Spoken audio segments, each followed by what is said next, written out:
Welcome to Flash Bible Stories. Have you ever wondered what was really going on behind the scenes during the crucifixion of Jesus Christ?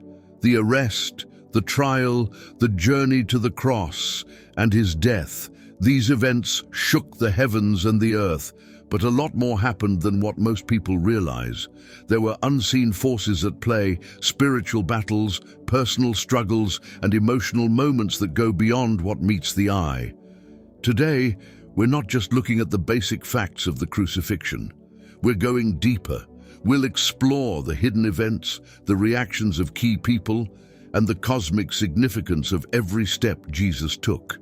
Stick around, because what you're about to hear will change the way you see this historic event forever. Don't forget to drop your thoughts in the comments, share what stood out to you, and if you haven't already, hit that subscribe button so you never miss an episode of Flash Bible Stories. Let's begin where the most intense spiritual battle took place, the Garden of Gethsemane. As Jesus prayed in the garden, his disciples were tired, unaware of the spiritual warfare raging around them. Luke 22:44 says Jesus was in agony as he prayed, and his sweat was like drops of blood. This wasn't just physical stress, it was a glimpse into the spiritual weight he was carrying. Jesus knew what was coming: the betrayal, the abandonment, the physical torture, and most importantly, the bearing of the sins of the world. He prayed to his Father, "If it is possible, let this cup pass from me. Yet not my will, but yours be done." Matthew 26:39. Behind the scenes, angels were involved. Luke 22:43 tells us that an angel from heaven appeared to strengthen him. Think about this.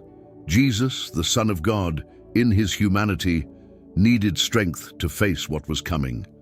Can you imagine the intensity of that moment? Heaven watched as the Savior of the world prepared to drink the full cup of God's wrath for sin. It was a silent battle, but a pivotal one. Then came the betrayal. Judas, one of Jesus' own disciples, arrived leading a mob of soldiers and religious leaders. Matthew 26:47-50. Judas gave the kiss of betrayal, but even in this act, we see Jesus' divine composure. He looked at Judas and said, "Friend, do what you came for." Matthew 26:50. What a response. In that moment, Jesus wasn't caught off guard. He knew Judas would betray him, yet he still called him friend. Behind the scenes, prophecies were being fulfilled. Zechariah 11:12-13 had long foretold that the Messiah would be betrayed for 30 pieces of silver, and this exact sum was paid to Judas for his betrayal. Matthew 26:15. Meanwhile, Peter, in a burst of emotion, drew his sword and cut off the ear of the high priest's servant. Jesus, however, rebuked Peter and healed the servant's ear, Luke 22:51, showing that even in the face of violence, he was in control, offering mercy and healing. The arrest led to a night of trials, first before the Jewish leaders, then Pilate, and finally Herod. In the middle of the night, Jesus was dragged before the high priests Annas and Caiaphas, John 18:13-24.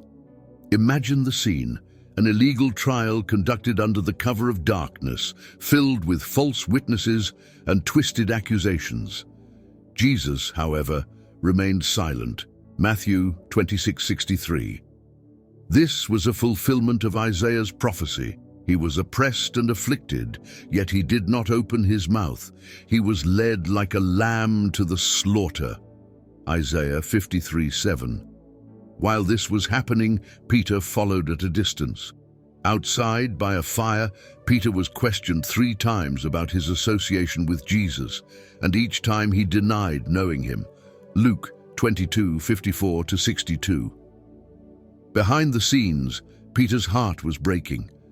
After his 3rd denial, the rooster crowed, and Jesus turned and looked at him. Luke 22:61. Peter wept bitterly, realizing he had just fulfilled Jesus' earlier prophecy that he would deny him 3 times before the rooster crowed. It was a moment of personal shame, but also a reminder of the grace that would come after the resurrection. Next, Jesus stood before Pilate, the Roman governor. Pilate knew that Jesus was innocent. He even tried to release him, offering the crowd a choice between Jesus and Barabbas, a notorious criminal, Matthew 27:15-26. But the chief priests stirred the crowd to shout for Barabbas's release and Jesus' crucifixion. Pilate, caught in a political dilemma, gave in to the mob's demands, washing his hands as if to absolve himself of responsibility, Matthew 27:24. But no amount of water could cleanse him from this act. Behind the scenes, Pilate's wife had a disturbing dream. She sent him a message saying, "Have nothing to do with that righteous man, for I have suffered much because of him in a dream today." Matthew 27:19. This was another reminder that spiritual forces were at work, warning Pilate about the gravity of the decision he was about to make. After being scourged, a brutal whipping that tore into his flesh, Jesus was led out to be crucified. John 19:1 says Pilate had him flogged, a punishment so severe it left many victims near death. But this was just the beginning. The Roman soldiers twisted together a crown of thorns and jammed it onto his head. They mocked him, spat on him, and struck him repeatedly. Matthew 27:27-31. This wasn't just physical suffering. It was emotional and spiritual humiliation. The creator of the universe was being mocked by his own creation. Jesus was then forced to carry his cross to the place called Golgotha. Along the way, his physical strength gave out. Simon of Cyrene was pulled from the crowd to carry the cross for him, Luke 23:26.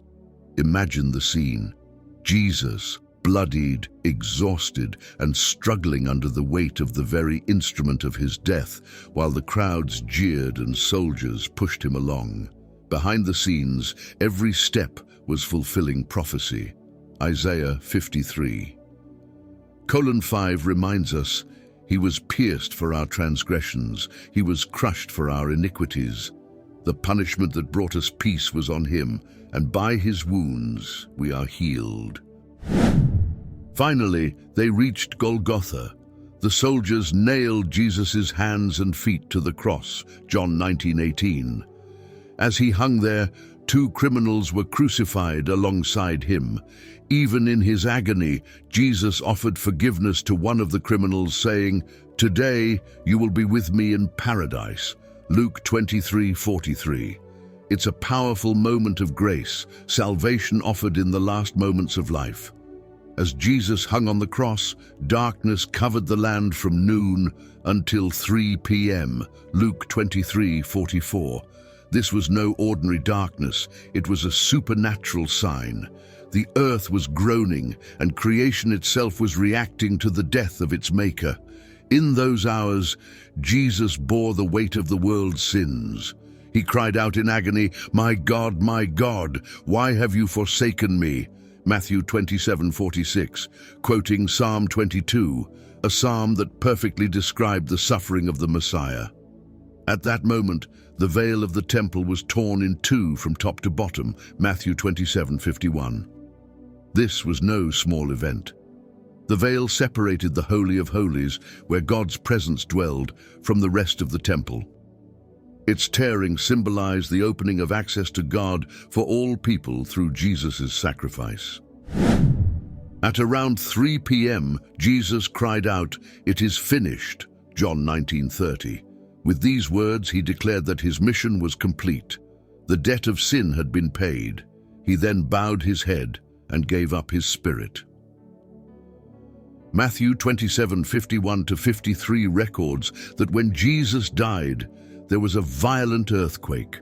Rocks split and tombs were opened. The bodies of many holy people who had died were raised to life, and they appeared to many in Jerusalem after his resurrection. Behind the scenes, this wasn't just a physical death, it was the moment when the power of sin and death was broken. Satan's apparent victory was, in reality, his defeat. The spiritual realm was shaken as Jesus triumphed over the forces of darkness. Colossians 2:15. Jesus' body was taken down from the cross, and a man named Joseph of Arimathea, a secret disciple, asked for permission to bury him. John 19:38-42.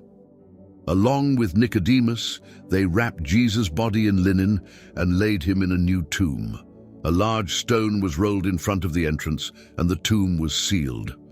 The Jewish leaders, fearful that his disciples might steal the body and claim he had risen, asked Pilate to place guards at the tomb.